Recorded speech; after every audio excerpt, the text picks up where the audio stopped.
बिजली निजीकरण के विरोध में आज प्रदेश के समस्त जनपदों और परियोजनाओं पर व्यापक विरोध प्रदर्शन किया गया। इस विरोध प्रदर्शन में सभी कर्मचारियों, संविदा कर्मियों और अभियंताओं को प्रदर्शन किया।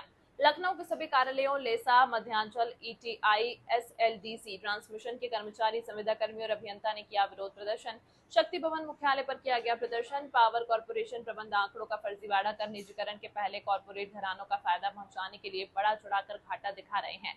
संयुक्त संघर्ष समिति प्रबंधन उपभोक्ताओं पर 30% तक बिजली दरें बढ़ाने का बोझ डालने जा रहे हैं, कहा जितेंद्र दुबे ने। प्रदर्शनकारियों को शक्ति भवन का गेट बंद करके रोका गया।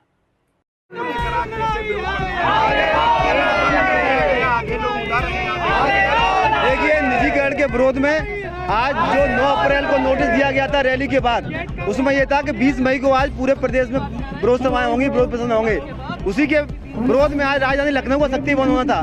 पावर कॉर्पोरेशन के प्रबंधन ने तानाशाही रवैया अपनाते हुए, देखिए 2 घंटा का विरोध सभा है ये हमने इसीलिए लंच टाइम में रखा है 1 बजे के बाद। यहाँ पे देखिए पूरा गेट बंद कर दिया, ना ये लोगों को अंदर से बाहर जाने दे रहे हैं और ना बाहर से अंदर आने दे रहे हैं। ये ऐसा कभी नहीं हुआ लोकतंत्र में। सबको अपनी आवाज, हम भी यहाँ कर्मचारी हैं, 30-30 साल लोग यहाँ काम किए हैं।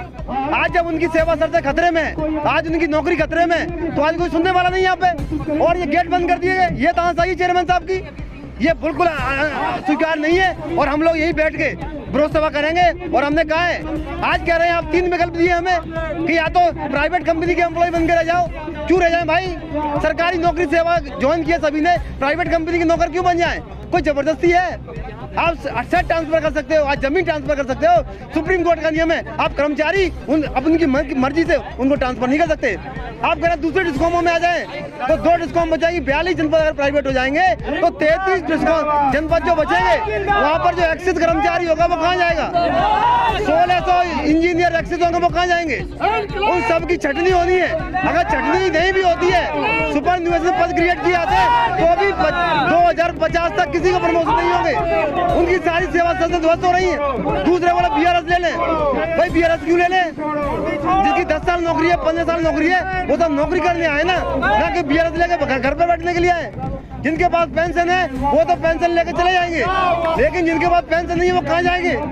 कटवा लेके अपने घर जाएंगे जो है। जबकि एग्जाम देके आए हैं, इंटरव्यू देके आए हैं, सब यहाँ सरकारी नौकरी लेके आए और आप मजबूर कर रहे हो हमें ब्याज छोड़ने के लिए। और जब लोकतांत्रिक तरीके से हम लोग वोट कर रहे हैं तो हमें अंदर नहीं आने दे रहा है। ये एक तरीके से गुंडा ही है और इसका पुरजोर विरोध हम लोग कर रहे हैं।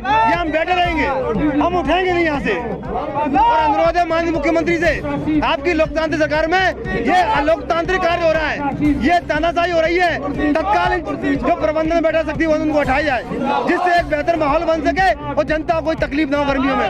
हम सब लोग काम करने वाले हैं, लेकिन हमें अगर इस प्रकार से सड़कों पे बैठाया जाएगा, अगर हमें धूप में गर्मी में यहाँ बैठने को मजबूर किया जाएगा तो तीव्र आंदोलन होगा, इसका पुरजोर विरोध किया जाएगा। इसी के साथ में अपनी लखनऊ में नहीं हो रहा, भ्रष्ट तरीके से, अवैध तरीके से हक बेचने का प्रयास किया जा रहा है। प्रबंधन के पास धमकी देना, निजी क्षेत्र में दिया जा रहा है। इसके लिए हम लोग आज झूठे आंकड़े देना कर रहे हैं। कोई तर्क जो हमारा प्रबंधन, आप जानते हैं, जब इनके मन में नोटों की गड्डियों पर सोने के जो विचार चल रहे हैं, जो ख्वाब देख रहे हैं, इनको इनके ख्वाब देखना बंद करना चाहिए। इनको ये समझना चाहिए कि अभी 30% प्रबंधन से लगातार बातचीत भी होती है, क्या बताया जाता है, प्रबंधन क्या कहता है? ये अवेयर करना चाहते हैं, ये बताना चाहते हैं कि अभी 30% का टैरिफ बढ़ाने के लिए